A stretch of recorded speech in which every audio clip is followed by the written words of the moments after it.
To have the most fun in making these truffles, it's best to start out by working neatly.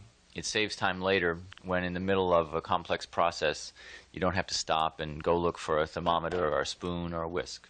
This is the chocolate that we're going to use. It's Valrhona, one of the better quality chocolates.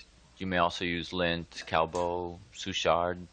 Now we're going to make our measurement. We'll measure the chocolate that is going to be used to make the ganache centers and measure the heavy cream. The flavoring here is Grand Marnier, but you can make an infinite variety of other flavors as well, and we'll explain how to do that later. This is a key technique here. You'll notice that we're shaving the chocolate into very fine shards. We make it as small as possible so that there are no big lumps which take longer to melt. These relatively uniform pieces are going to melt easily and fall over each other into a smooth liquid chocolate. I recommend a serrated knife because it helps to break up the chocolate into smaller pieces. Some of it turns into almost a powder. Clean up everything as you go along so you don't have to come back to a messy table. Now let's heat up the cream. We're going to bring it to a boil. If you wanted to use another flavor variation, now would be the time to add it. Now we'll pour the hot cream over the chocolate, and this is the beginning of a crucial process. Let's look at the emulsion happen. The cream is melting the chocolate, and it's still all in place, separate cream and chocolate. We're going to start to stir in the center and slowly bring the cream in from the sides. This way we're not introducing too much liquid to the amount of fat at once. We slowly bring in the liquid cream, and you can already see the emulsion start to form in the center, where the chocolate is shinier and thicker and folds over on itself as the spoon pulls through it. As we pull the cream in from the outside, little by little, in concentric circles, we see that the chocolate has even more body, and the spoon leaves a wake behind it as it pulls through the chocolate. We'll continue stirring in the center so that we're sure that all pieces of the chocolate are melted. Now we have a smooth ganache. You know you've got what you want when you see the shiny, lustrous surface, good body, and smooth texture. It should look like a soft pudding. Allow the ganache to cool, and in the meantime, soften up the butter at room temperature by cutting it into small pieces. Then whisk it in a bowl to turn it into a soft, creamy mixture. This will let the butter combine with the chocolate ganache more smoothly. We're looking for a homogeneous mixture of butter and chocolate. The smoother you've made the butter from whisking, the easier it will go into the ganache. Keep stirring and moving it around until the butter slowly assimilates into the chocolate. It will take a while, so keep mixing till all the lumps disappear. Eventually, you'll wind up with this smooth, silky ganache. The last step is to add the Grand Marnier or other flavoring and stir it in until it becomes a smooth mixture. The flavor varieties are infinite. I like to use raspberry puree, apricot puree, or passion fruit puree. You might like orange rind or lemon rind. They all go well with chocolate. Now we're ready to pipe out the truffles. We use a pastry bag for this. You can make a big mess out of this, or you can do it this way. Roll the edges of the bag down and keep them clean while you fill the center of the bag. This way, when you roll the edges back up, the chocolate won't get all over your hands. Now we're ready to pipe out some rounds of chocolate ganache. Squeeze the bag near the top and use the other hand to guide yourself as you go along. You can make a size between a dime and a quarter, depending on the size truffle you want. Remember, they'll be a little bit bigger after you dip them.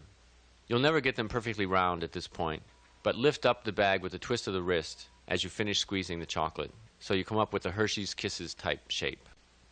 Try to make neat rows using up all the ganache. Refrigerate the truffles for a half hour to an hour so they become cold and firm, and they'll be easier to work with when you shape them into round balls with your hands. Now we measure out 2 pounds of chocolate, which will be used for dipping the chocolate truffles. Cut the chocolate with a serrated knife until you have fine, small shavings of chocolate, which melt readily. Go over it once again so the larger pieces are broken up into small chunks. Boil some water, then remove it from the heat before placing the bowl of chocolate on the top of it.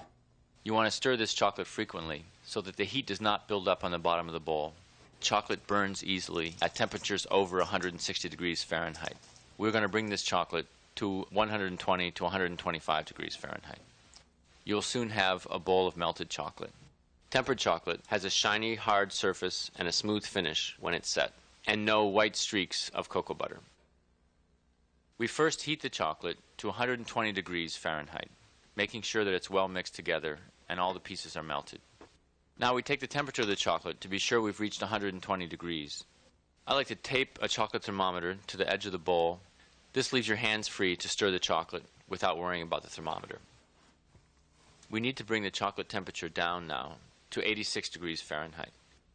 To do this, I reserved a third of the dipping chocolate and chopped it into fine pieces. This we now add to the melted chocolate to bring its temperature down to 86 degrees. Add a little bit at a time and watch the temperature dropping on your thermometer. You'll know when to stop adding the little bits of cooling chocolate when they stop melting. The chocolate should feel cool on your lip. Now we have to bring the temperature of the chocolate back up to 88 to 91 degrees. We do this by placing the chocolate back over the hot water and stirring until the little pieces have melted and the thermometer shows that the temperature has climbed back to a range of 88 to 91 degrees Fahrenheit. The test for proper temper is to dip a piece of parchment paper into the chocolate and let it set on the table for about 3 minutes. The chocolate will become firm, opaque, and shiny, and be brittle to the touch, not sticky. While we're waiting for the chocolate to set up, we're ready to reshape the chocolate truffles. Take them out of the refrigerator and roll them in your hands until they form a smooth sphere. You can press them a little bit into shape and then roll them in your palms. You'll wind up with a marble-shaped round chocolate with no points. It's a messy job, but someone's got to do it. Be sure to keep checking the temperature on your tempered chocolate to be sure that it does not fall out of the range of 88 to 91 degrees Fahrenheit. Now let's test for temper. The chocolate should not be tacky or sticky to the touch. It should separate easily from the paper. And it should crack. Take the rounded off truffles out of the refrigerator, place them on the table next to the tempered chocolate, and a parchment sheet next to that. Drop the truffle into the chocolate, stir it around until it's well covered.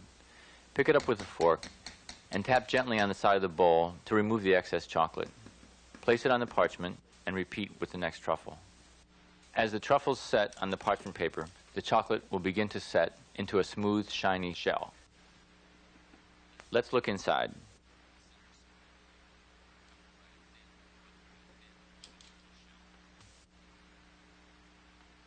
The center is smooth and creamy, covered by a thin but brittle shell.